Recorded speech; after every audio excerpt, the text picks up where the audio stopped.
My name is Megan Nilsson, aka Crypto Megan, and welcome to the show. Today is a really special episode in which I'm going to break down 10 reasons why you should buy Bitcoin right now, according to Michael Saylor. And we're going to break down each one of those reasons, make it simple to understand, and that way you have a solid understanding of the importance of why we need Bitcoin in the world, why you should own some Bitcoin, and why Bitcoin is the future.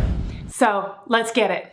There are many reasons why people want to own Bitcoin. One could be privacy, security, or decentralization, possibly the most important point of Bitcoin. The decentralization means there's no one central power in control, no government, no politics, nothing. It's just peer-to-peer transactions without the use of a middleman like a bank, and you have sovereignty over your money for the first time, meaning your wealth can't be confiscated and you can choose what to do with your funds so long as you keep it in a safe, secure place, which allows freedom and access to all around the world. It is truly remarkable. And now we're going to jump into our first point on why you need to own Bitcoin, and that is true digital ownership. So up until January 3rd, 2009, you couldn't own anything other than what's in your head. The pharaohs couldn't own their property. You don't own your gold. You don't own land. If you think you own something in California and I'm the mayor, I can take it from you by eminent domain. I can tax it away from you. I can take your gold. I can shoot you, and I can take all your stocks and your bonds. Nothing on this earth that you think you own do you own except at the pleasure of someone more powerful than you.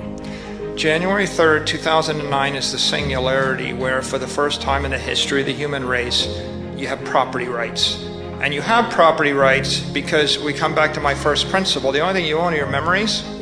To the extent that your money is reflected in your memory, no one can take it from you. So Bitcoin was this invention whereby you could memorize a private key.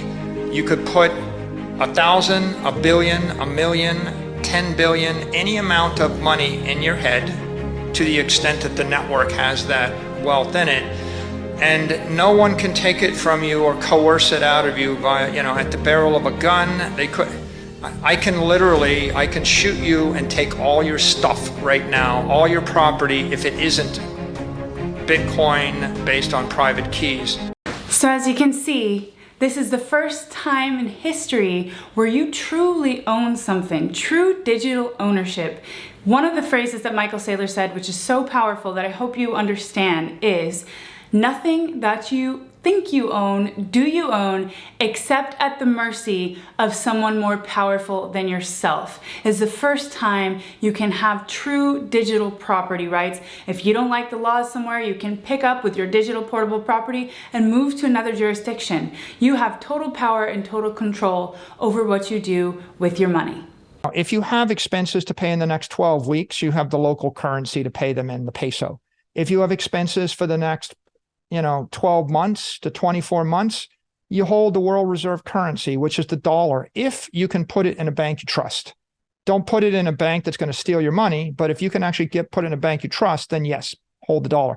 And if you have money that you want to hold for anywhere from 3 years to 30 years, like long-term investment capital, then Bitcoin is the right thing to do because there will be volatility, but statistically, if you look at the Sharpe ratio and if you look at the return, it's the winner, and it's not even close, right? It's destroying every other competitor. A lot of people come into the crypto markets expecting to get rich overnight, but you wouldn't expect to get rich overnight in the traditional finance markets, and the same goes here. Although things can happen a lot more quickly, as this is a nascent developing asset, we still need to zoom out and have a very long-term vision, because although what Michael Saylor says is going to happen, most definitely will happen. I believe just like gravity, that's where our world is heading, to a Bitcoin-centric economy where people start to understand the value of this asset as a commodity. Like Michael Saylor says, for the first time in history, we get to invest in it like an ETF, and that'll open the floodgates for billions and trillions of dollars to come pouring into this market. But if you have a very short-term mindset and you don't zoom out, you can get burned by these markets. So just know that if you want to have financial freedom, you must have a plan and you must have a long-term vision. if you're a middle-class family and you've got $50,000 and you're trying to figure out, should we buy an apartment and Airbnb it, or should we buy some Bitcoin? When people realize it's hard to run an Airbnb business for the next 30 years, and they don't want to paint the apartment, or they don't want to deal with the water damage in the apartment, they're going to say, I guess Bitcoin looks like better property than an apartment that we're going to Airbnb. So as people realize that Bitcoin is just a better idea, it's going to demonetize those other assets in a gradual, progressive way.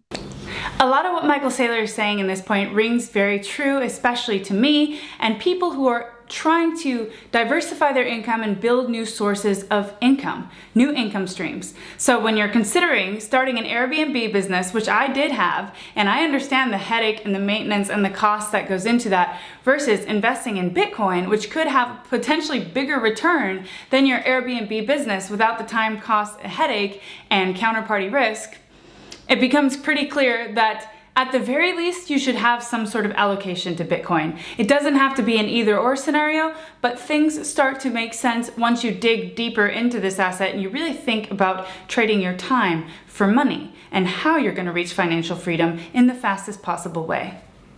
And this brings me to point number 3. Bitcoin has been the top performing asset class of the decade. Between the years 2011 and 2021, Bitcoin's average return was 230%, more than 10 times that of the stock market. So when you're considering what new asset class to add to your portfolio, it's a no-brainer that you most definitely should consider allocation to Bitcoin. And now we're on to point number 4. Bitcoin is the king commodity. That's right. It has been ruled a commodity and not a security, and here is why it is the king of its class. When you lose confidence in the money, then you start thinking about commodity monies. If I can't trust the bank, if I can't move the money cross-border, and if the currency is losing value every year or every month, then I start thinking about commodity monies. And so the thing everybody's been talking about is, what are the commodity monies? Is it gold? Are we going to trade oil? Are we going to move timber, soybeans? Well, what are your choices? If you want to move $10 million in gold, that's 350 pounds. So when it comes time to actually trade $10 million of gold, it's going to cost you $250,000 in insurance and shipping fees to move 350 pounds of gold. If I wanted to move $10 million of oil, that's 125,000 barrels of oil. That's $400,000 to ship the oil from New York to London. Okay, that doesn't make any sense, not to mention the fact the average person doesn't have space for 125,000 barrels of oil. You want to move, property, $10 million of property is an apartment building. How do I move an apartment building from Africa to South America to North America? That's not happening at all. Right? So what about a painting? Okay, well, a painting's pretty efficient, a $10 million painting. The problem is it's physical, it's fragile, it's non-fungible, which means that it might burn, it might get soaked, it might get lost, it might get stolen. But if it doesn't get any of those things and you want to trade it to the rich counterparty in London, you're paying anywhere from $500,000 to $2 million in auction fees just to trade $10 million of money in the form of a painting. So, what do we have left, right? I mean, securities, you can't move $10 million of stocks across a border because they're trapped by the counterparty. Holding $10 million of an ETF at 50 to 100 basis points a year is going to cost you $500,000 to $1 million to store your money in securities. So now you see, what's $10 million of Bitcoin? 300 Bitcoin. So I can have 300 Bitcoin on a hardware wallet. I could, in theory, just remember it with a 12-word seed phrase. I can move it cross-border anywhere in the world. By the way, compare 300 Bitcoin as money versus a yacht. A $10 million yacht is 125 feet long, costs $2 million a year to maintain, and costs you $200,000 to move from America to Europe at about 4 weeks or 3 weeks. So you can see all the other forms of commodity money. They're not fast. They're expensive to maintain. They're physical. They're fragile. They're non-fungible. The fees are exorbitant.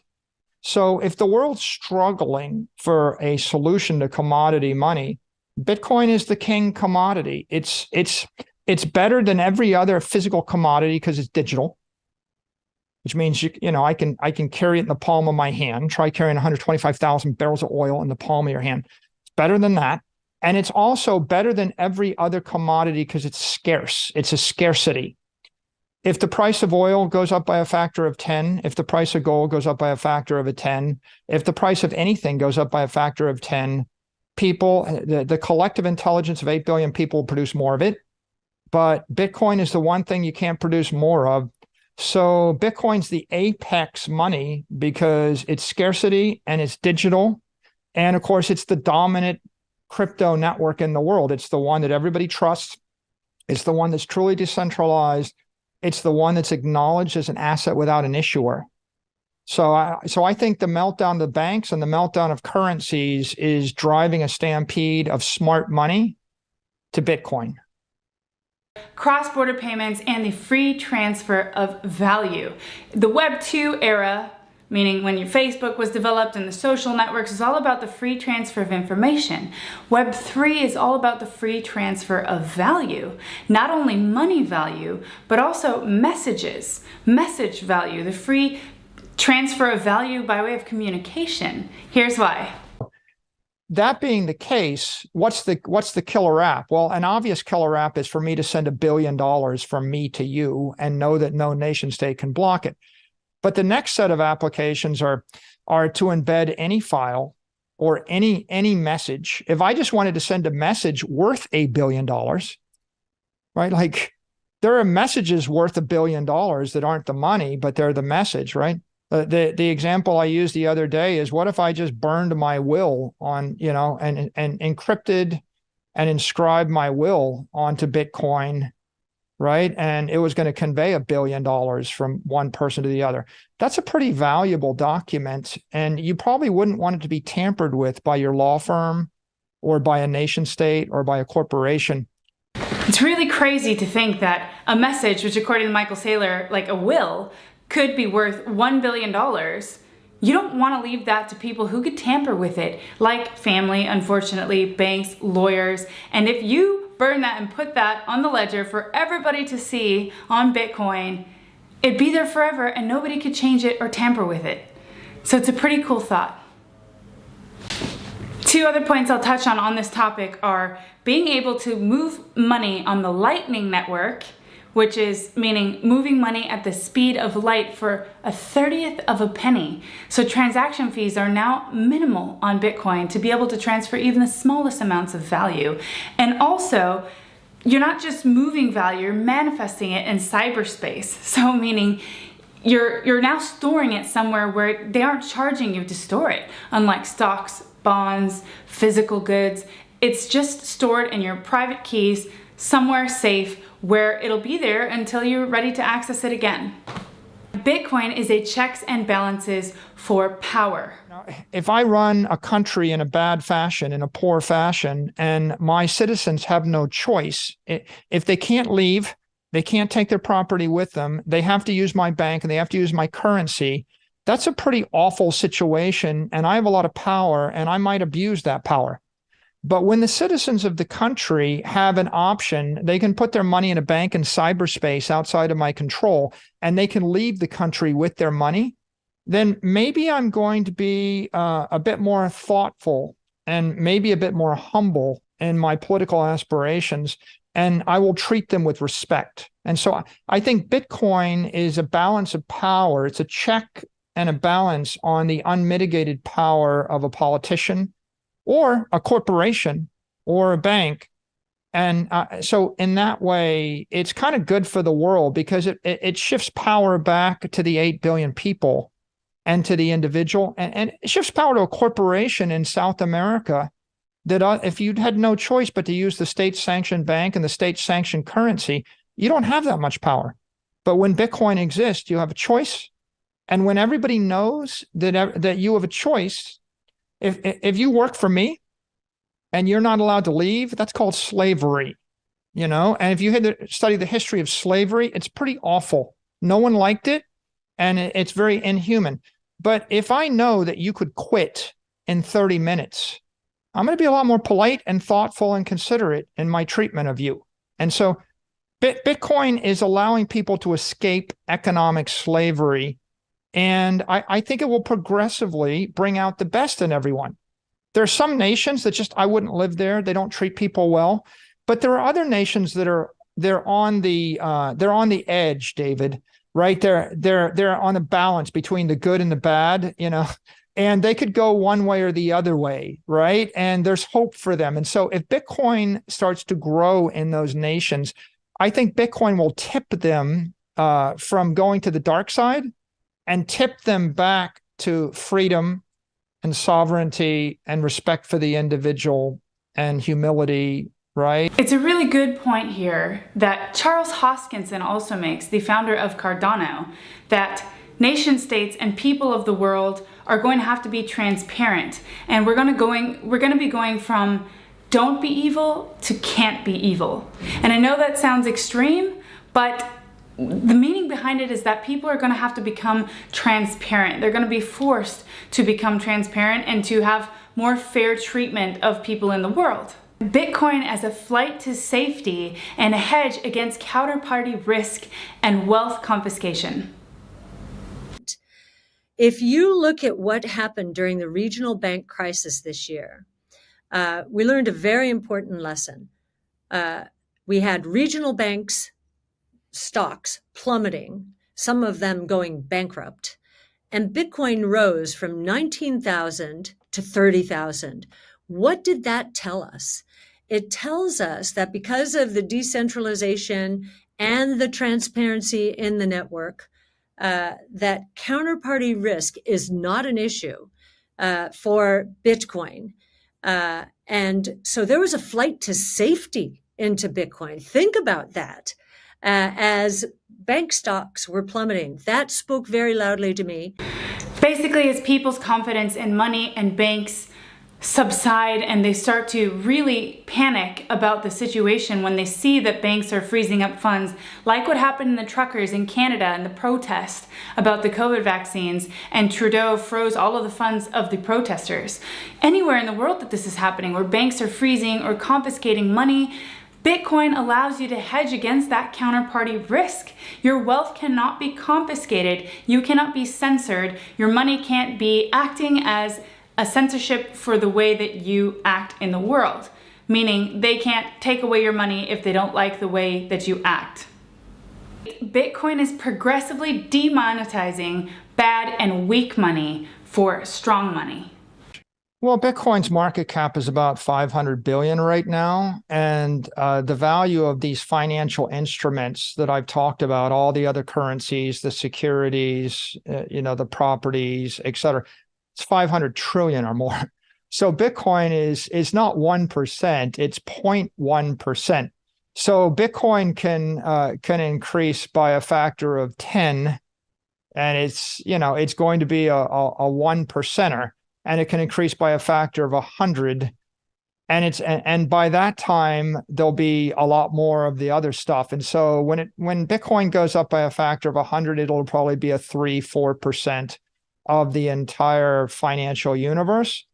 The bad money that's get crowded out, David, to be clear, bonds, that's why they're crashing. Silver, that's why it's down 9% in 3 years. Gold, the reason that gold isn't returning any yield, why it's up 1% in 36 months of rampant hyperinflation around the world, is gold is now the glass money or the shell beads money or the stone coin money. It's just the gold bugs haven't quite got it through their head that it's antiquated, shiny rocks. All these things that are underperforming Bitcoin, they're the bad money. In addition, look at the peso. The peso used to trade 1 peso to the dollar. And today the peso is like 480 pesos to the dollar. So in 20 years, the peso has lost 99.8% of its value in Argentina. But in the past 12 months, it's collapsed by a factor of 2. And just last week, the Argentine central bank closed the doors and they said, you can no longer convert your pesos into Bitcoin on an exchange because they realized, according to Gresham's law, that people are going to be trading their pesos to Bitcoin as fast as they can. You see this going on with the Naira. You see that going on all through Africa. You'll see it going on everywhere in the world.